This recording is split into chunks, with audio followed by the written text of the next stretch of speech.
your house today? Did you hear the reindeers on your roof? I did. Tula was very excited. Santa came to our house because it's Christmas! Woo!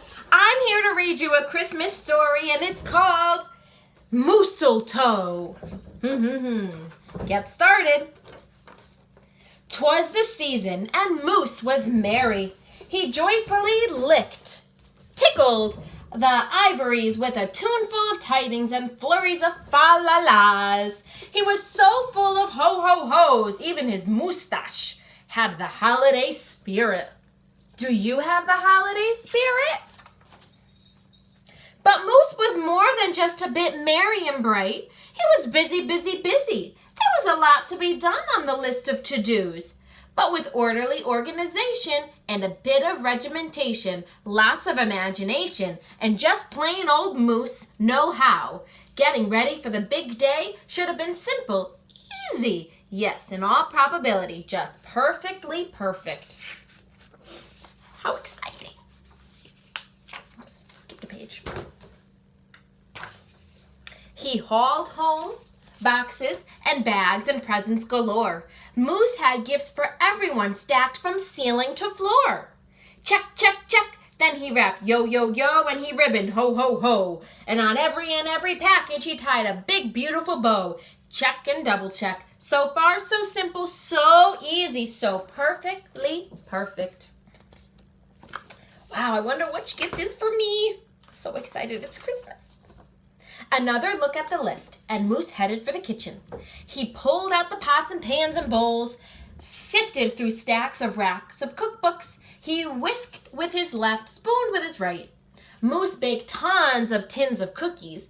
Check, double check.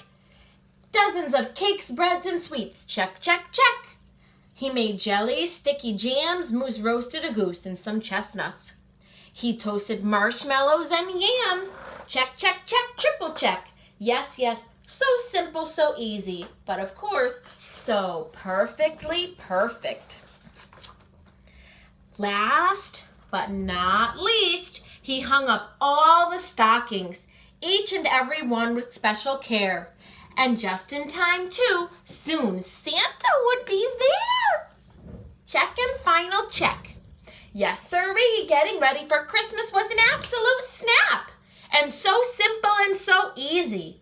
And if he did say himself, Moose totally, utterly, completely thought it was perfectly perfect. On that night before Christmas, Mother, little Sissy, Bucky, and Junior looked all through the house. What a job Moose had done. Everything looked so beautiful. Festive, quite fine indeed. There was just one minor problem, if you will. Oh dear, sighed the missus, as Five stared into one empty corner. Oh my, oh me, oh gee. Pop, what happened? You forgot the tree. He was so busy he forgot about the Christmas tree.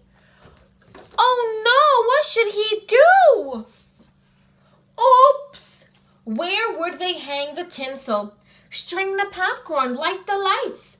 Where would Santa leave his gifts for the kiddies on Christmas Eve night? So Moose put on his galoshes, he put on his hat. He would find a tree somewhere, somehow. And that was all there was to that.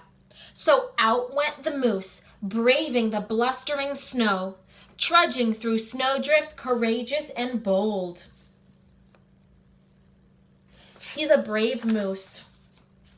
Moose first hoofed it down the corner, not a tree to be had. Then he slid around the block. Uh-oh, things were looking bad. He went down the boulevard street and the little road. He looked down lanes and alleys.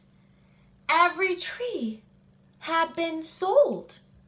There wasn't a branch, not a twig, not even one lousy, bowless bow hanging around. Nope, nada, nothing. Not a tree to be found.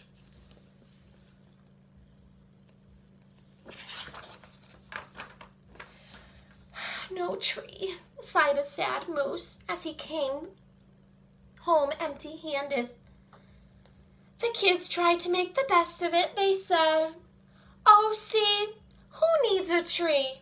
But Moose could plainly see they were short on the glee. He knew he had to do something, and that's just what he did. In the empty corner, he stood and spread out his arms wide, and then he smiled at his children, and he winked at his bride. "Kids," he declared, "fetch your forgettable pop, some of that tried and true family glop."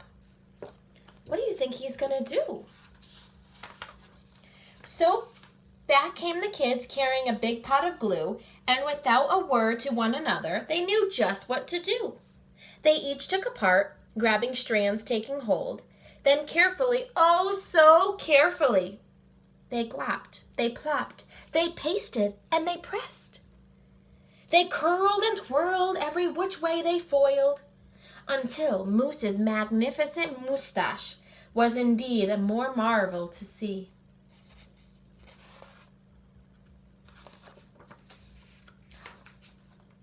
Moose was just a few needles shy of being an evergreen tree.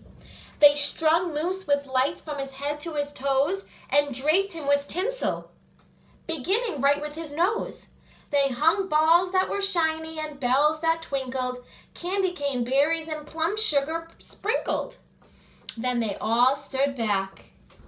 Junior plugged on his pop. Ooh, ah. Yes, Moose truly was one incredible sight. He was glorious and glowing, and oh boy, was he bright.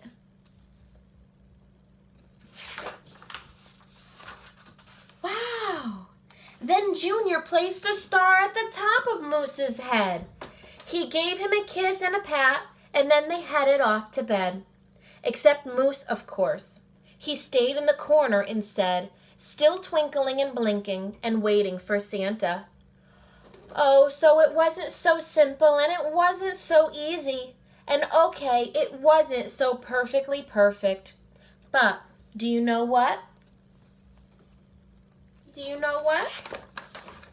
It was pretty close. Ho, ho, ho. Boys and girls, I hope you have a wonderful holiday today. I hope you can spend Christmas and whatever you celebrate with your family today. And wait a second.